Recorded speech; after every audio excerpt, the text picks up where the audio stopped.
e agora Leandro Boldaquian com as informações do Verdão, o Verdão do seu coração, Lelê. Verdão do comandante Cretela. Opa, grande comandante Cretela, um fã de José Calil. Abraço pra ele. Fã de José Calil, palmeirense, comandante Cretela. De repente ele pode ser contratado pra pilotar o avião da Leila. Pronto. Poderia ser, comandante grande piloto. Vamos lá, Leandro Boldaquian. Fala, meu caro Tomás. Ontem, um 0-0 clássico na Neoquímica Arena, hein, Tomás? Ninguém fez por merecer mais do que foi isso mesmo. Uma grande chance para cada lado. Maicon perdeu para o Corinthians, Breno Lopes perdeu incrivelmente para o Palmeiras e, no fim das contas, expulsão também para cada lado, né? Umas mais justas do que as outras. Rapaz, que coisa, hein? A entrada do Maicon. Teve também a reclamação do Palmeiras na agressão do Lucas Veríssimo para cima do Hendrick, mas enfim, não mudaria muito as coisas porque já foi também no finalzinho da partida. O técnico Abel Ferreira falou após o empate de ontem. A defesa tem muito a ver com a nossa organização enquanto time, enquanto equipa. Isso é a base de tudo, não é? Equipas bem organizadas, não é só aqui. Se olhar para o Botafogo, acho que é dos times que menos golos têm sofrido. Portanto, isso é a base. Portanto, esse é o lado positivo. Estarmos já uma série de jogos sem sofrer golo. O lado negativo é a sensação de que perdemos 2 pontos hoje aqui, independentemente da distância que estamos para o primeiro classificado ou não, porque já disse o que é que eu penso sobre essa distância e sobre esse adversário. Mas a sensação que eu fico foi que hoje tivemos um domínio muito grande sobre o jogo, tivemos muitos remates e muitos deles fora da área, porque uma equipa que defende tão baixo tens que arriscar esses remates fora da área.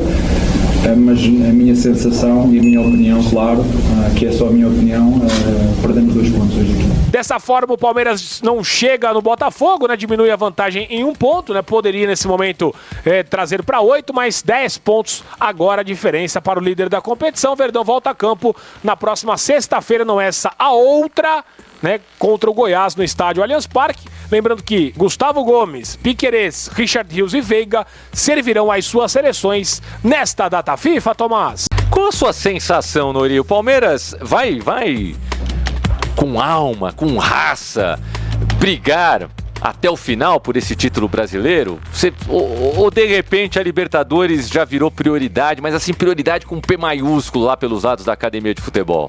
Esse jogo de ontem, eu gostei muito da entrevista do Abel Ferreira, porque ele fala que é um clássico que ele adora jogar, que o Corinthians sem o Palmeiras não seria Corinthians, que o Palmeiras sem o Corinthians não seria Palmeiras. Parece que ele sentiu mais o clássico que os jogadores do Palmeiras. O Palmeiras foi um time muito frio, muito burocrático no clássico. E é por isso que eu citei o Hendrick, né? Quando o Hendrick entra com aquela vontade, com aquele tesão todo no jogo, ele muda o jogo, ele quase dá a vitória ao Palmeiras. Talvez se o Palmeiras tivesse jogado com um pouco mais desse espírito do Hendrick, por ser um time muito melhor que o do Corinthians hoje, ele conseguiria o resultado.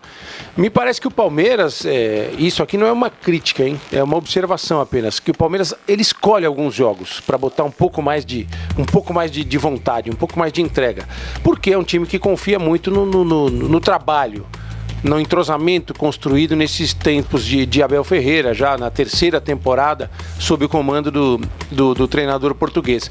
Às vezes parece que é um Palmeiras que acelera quando quer acelerar, que tira o ritmo quando quer tirar o ritmo, e ontem, para mim, faltou um pouco desse ritmo. Se tivesse jogado com um pouco mais de entusiasmo, acho que teria conseguido a vitória.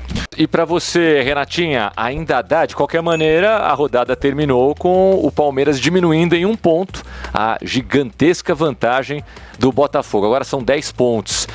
A questão é, a gente até pode entrar no assunto Botafogo também, porque eu acho que é uma disputa. O Grêmio está nessa briga e o Flamengo voltou para essa briga. É uma briga indigesta para a maioria dessas equipes, né? O Botafogo está com uma vantagem muito grande. Mas você acredita numa queda do Botafogo e no Palmeiras seguindo bem no Brasileirão? Daqui a 3, 4 rodadas a gente pode estar vendo esse Campeonato Brasileiro de um outro jeito? Sim. Por incrível que pareça, é que o Botafogo só disputa o Campeonato Brasileiro. Já o Palmeiras está totalmente focado na Libertadores, né? Semifinal, com muitas possibilidades. Tô com uma mania de falar essa palavra, né? Possibilidades. Que bom. Mas é isso.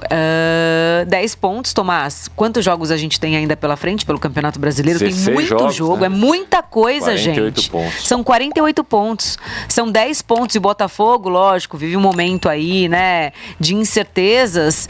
ainda tá num período em que isso, num momento do Campeonato Brasileiro, que isso ainda é, aceito para continuar acreditando no título. Se fosse mais para frente, né, sei lá, ainda tem muito jogo para acontecer, mas o sinal de alerta eu acho que ligou. De uma vez por todas, né? Porque a distância para o segundo colocado ela vem diminuindo com o passar dos jogos. Então eu acho que o Botafogo, mesmo porque o técnico aí, né, acabei de ver sobre colocar o cargo à disposição. Foi esquisito. Deu a impressão, Não, né? que ele não quer que os jogadores sofram nenhuma responsabilidade sobre o que pode acontecer. Então, assim, é um momento conturbado.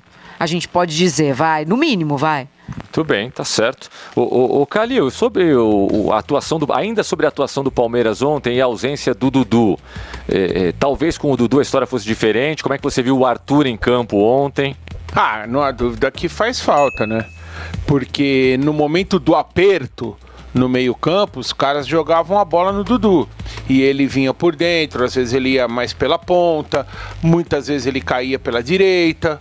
Então, assim, é uma opção importantíssima que o meio de campo do Palmeiras perdeu para organizar a jogada, porque o Arthur é um jogador, ele não é um mau jogador, não, ele tá até jogando bem no Palmeiras, mas ele tem menos, digamos assim, mobilidade que o Dudu. O Arthur se prende mais a um setor. Se ele tá na ponta direita, ele fica ali. Se ele tá na ponta esquerda, ele não tem a versatilidade que tem o Dudu. Então, o Palmeiras está se adaptando, né, a jogar sem o Dudu. Foi uma circunstância que ninguém esperava, uma lesão, não foi por uma venda. Ninguém pode criticar o Palmeiras pela ausência do Dudu, porque ele não foi vendido, ele se machucou, e numa época que a janela já estava fechada. Então a situação, o Abel vai ter que encontrar, esse é um dos deveres de um treinador, encontrar soluções para os problemas que aparecem, e ele vai encontrar. Agora os palmeirenses participando também. O Abel tem que deixar de ser teimoso e colocar o Endrick na esquerda, o Rony centralizado e o Arthur na direita, o Herbert de São Caetano do Sul. Me parece que isso é o trivial, né, Noriega? É o mais fácil a ser feito, ou não? Até o que ele fala, para eu não ficar longe da ideia dele, o Endrick na direita, o Rony centralizado e o Arthur na esquerda. Arthur na direita. Arthur na direita. E o Endrick na esquerda. Porque o Endrick, na verdade, ele jogou sempre da direita para a esquerda. Sempre da direita para a esquerda. Nunca foi aquele centroavante, né? Ele fazia esse movimento da direita para a esquerda. Pode ser uma ideia também, porque o Arthur faz o mesmo movimento. É um canhoto que joga pelo lado direito, traz a bola para o meio para bater para gol, e esse movimento sincronizado ele permite que o Mike, que é um dos melhores atacantes que o Palmeiras tem hoje, que joga efetivamente como atacante e muito bem, para que ele possa fazer a ultrapassagem.